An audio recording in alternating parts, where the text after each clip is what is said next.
This training video covers the steps involved in adding variation items to an existing budget.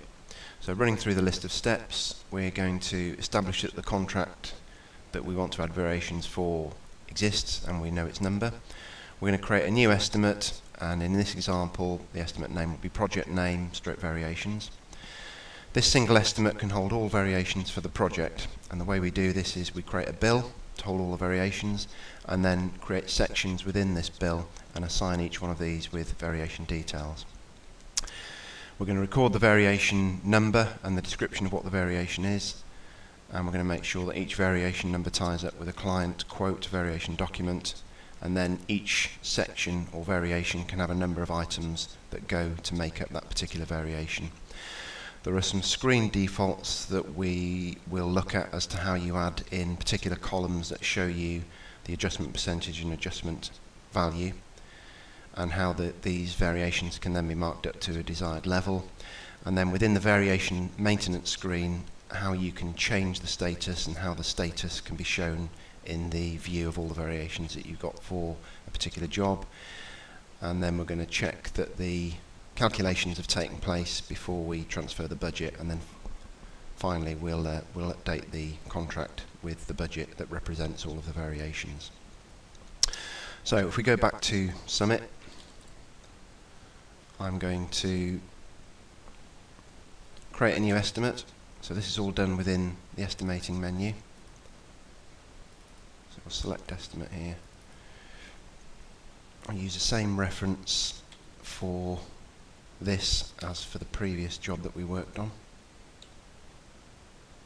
and I'm just going to add a V on the end for variations.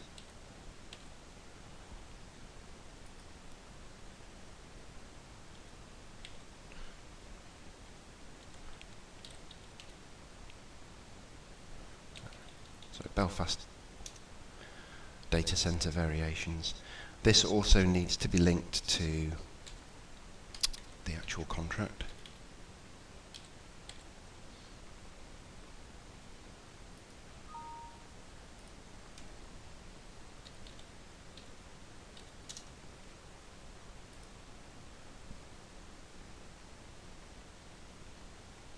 Okay, so then we're going to go into bill production or estimate production.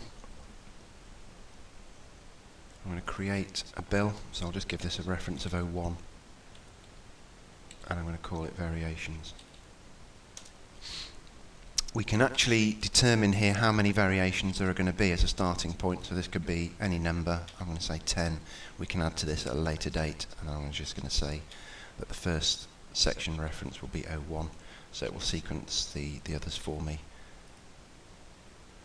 We only need one bill, so having created that bill, if I double click on it, my 10 sections are then detailed here.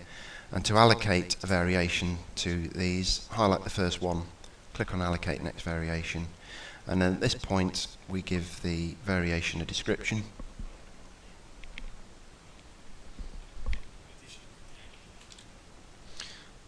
Additional lighting. Yeah, so we're going to call this additional lighting for now. We're going to give it a status. There's two statuses set up at the moment. UN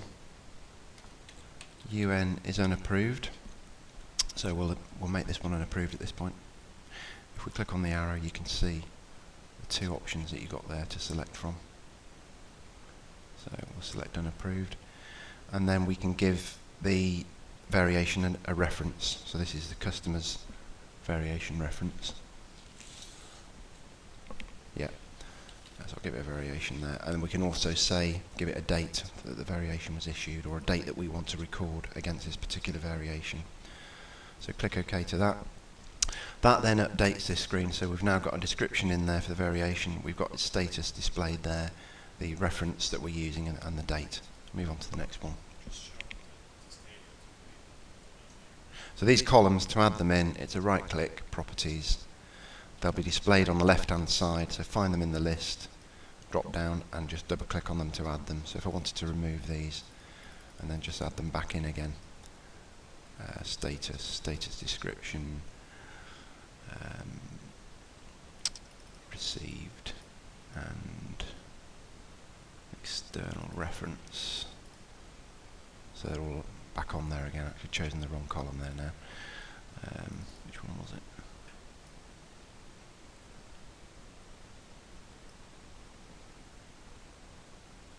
Can't remember which one it was now.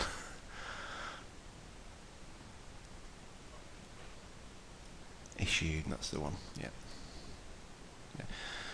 Okay, so we'll allocate one more variation to the next section.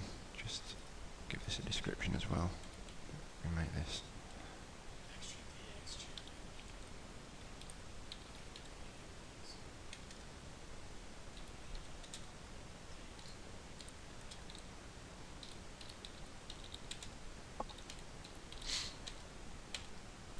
Again, give that a status.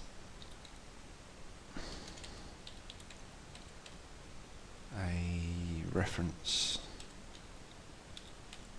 and the date. Okay. So we can repeat that exercise for all of the other sections or variations. We can go back and edit them by highlighting the section and clicking edit variation. So we can edit the date or the reference and obviously change its status as well. In fact, do we want to create one more? And we'll give this a status of approved. So what do we call this one?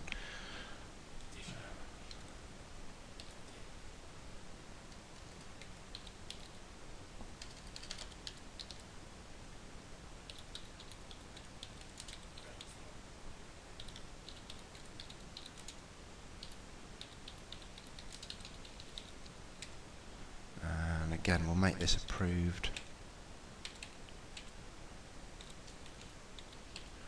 Give it the same date.